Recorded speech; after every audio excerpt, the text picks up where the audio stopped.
for this talklet's conversation, have you ever wondered why did God destroy Sodom and Gomorrah? I mean, what was God trying to prevent? Now, as you're thinking about that question, let me back up just a little bit because I can already see there's a flaw in that question. Why did God destroy Sodom and Gomorrah? That's okay. But what was he trying to prevent? That word trying bothers me. So let me change that because that's just not a good statement. That's not a good phrase. Instead of saying what was God trying to prevent, let me just say it this way. What was God warning us about when he destroyed Sodom and Gomorrah? That's a lot better. What was God warning us about when he destroyed Sodom and Gomorrah? You ponder that for a moment. Back in 2014, there was a movie, a sci-fi adventure action movie that was created. And the star was Tom Cruise. His name was Major William Cage in the movie. And he was a officer in the military. And there was this alien attack and they were killing everybody. They were destroying Earth. I mean, you had China, Russia, Japan, United States, Africa. We were all fighting against these aliens. And Major William Cage, who had no military experience, was called into duty. It's all hands on deck because we're getting annihilated. And so you got to push everyone in. Even though he doesn't have any military training, he has to go fight. And so he steps up to this suicide mission. And as soon as he's placed into the battlefield, he's killed within minutes. And he finds himself going through what's called a time loop, which is forcing him to live this brutal comeback battle every day. I mean, he gets killed and he wakes up and he starts back over. He gets killed and he wakes up and he starts fighting again. He gets killed and he wakes up again and he starts fighting again. But watch this, watch this. Every time he goes through this time loop, through what I call a reset, he's learning more and more about combat. He's getting closer and closer to learning how to defeat his enemies because he keeps waking up and he's got a little bit more experience. He's got just a little bit more knowledge. He's got just a little bit more wisdom. He's got just a little bit more courage. He's got just a little bit more faith. But he understands that, hey, I'm getting closer and closer. And the closer you get, yeah, the more wiser you become. Yes, the more courageous you become as well. And so as he gets closer and closer to defeating the enemy, he keeps resetting day after day. Go with me to the book of Genesis, chapter 6, verse 5. As I talk about resetting, as I talk about this time loop that we all go through each and every day as we wake up and go to sleep, wake up and go to sleep. Let's see what type of reset God did in Noah's days. We're told that God saw the wickedness of man was great upon the earth. And every imagination, every thought in man's heart was continually evil. We're told that God repented that he had made man on the earth. So God decided, let me destroy all of mankind and all the animal kingdom as well. Let me just start this thing back over because this ain't working. And we're told that Noah found grace in the eyes of God. Wow. I pray that I find grace in God's eyes. We're told that he was perfect in his generation and that Noah walked with God. Are you walking with God this morning? Noah was a righteous man. And I pray that's where you are, a righteous woman, a righteous man. So God told Noah, he said, go build me an ark because I'm going to destroy the earth with the flood. And in doing so, God did a reset with Noah and his family. God performed a time loop, if you will, with Noah and his family. He started the day over again, if you will, with Noah and his family. And then we read in Genesis chapter 18, verse 20 through 24. I'm just going to kind of highlight this, so stay with me.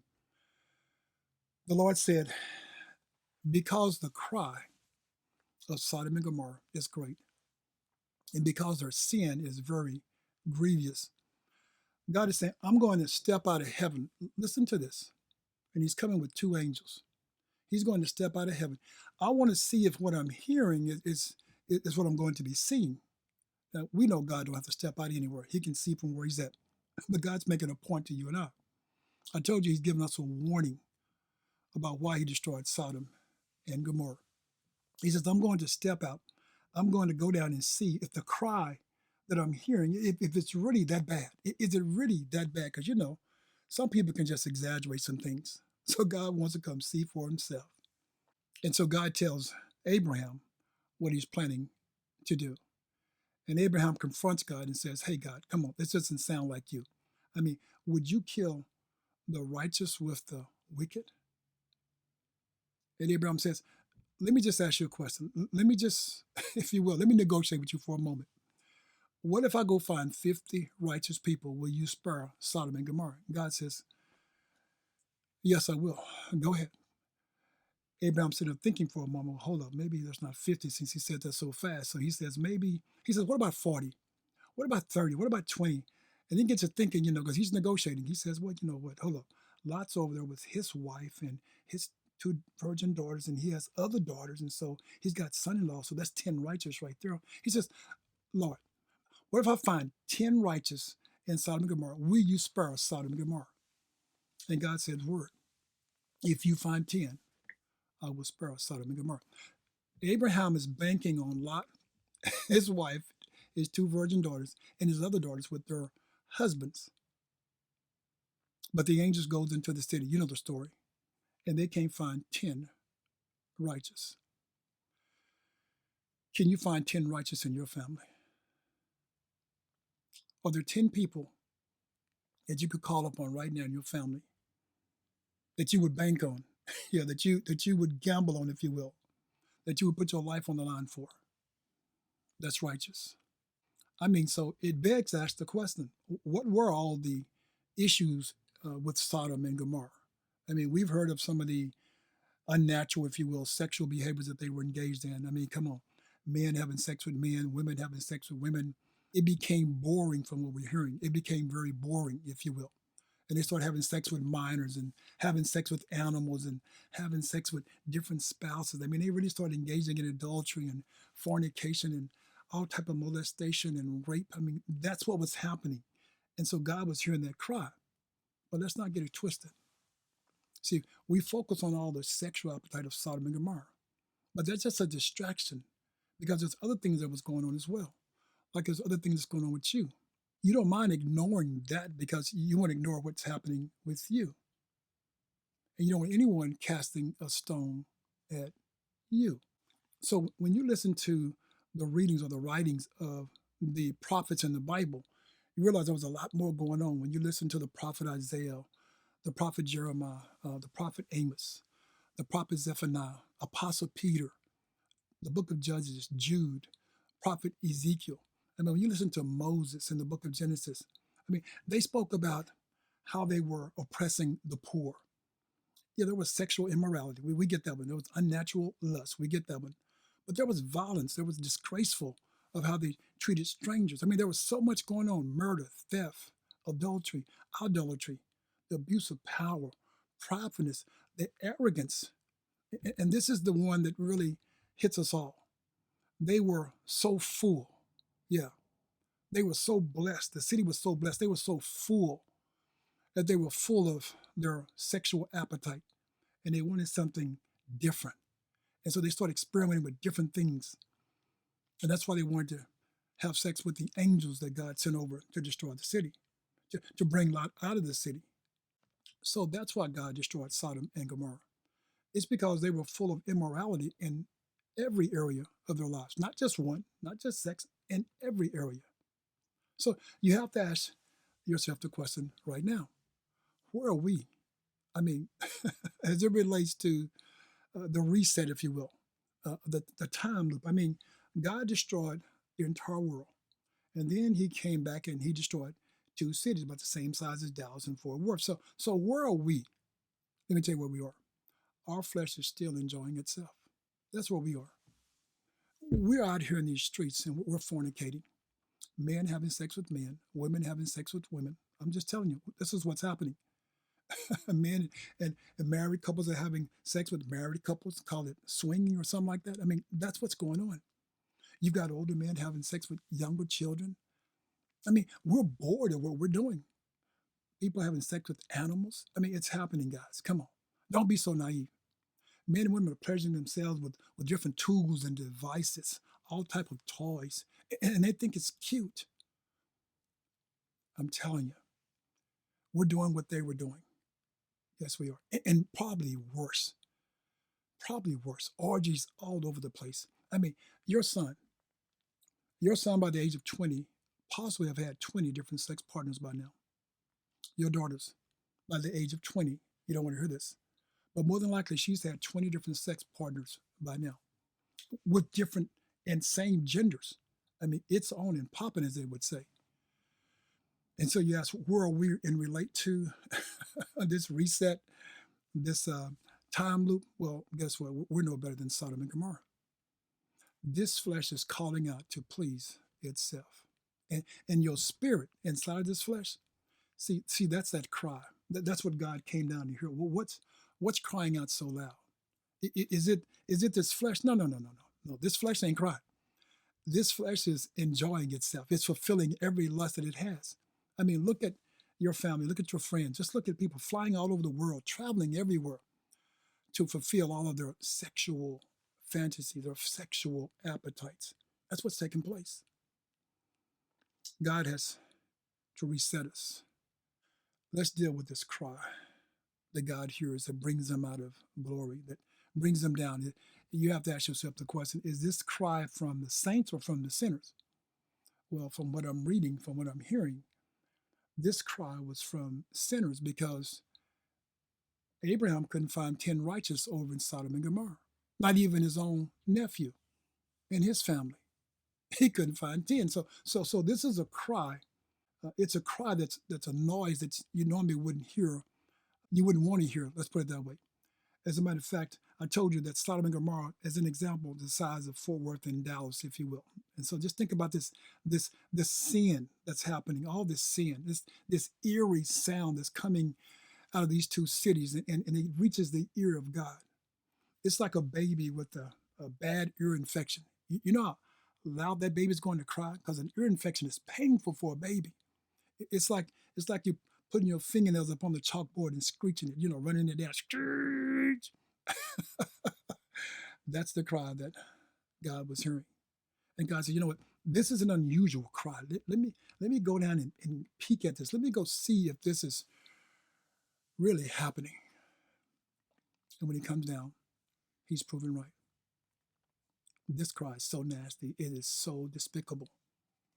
And we have the audacity to ask, why did God destroy Sodom and Gomorrah?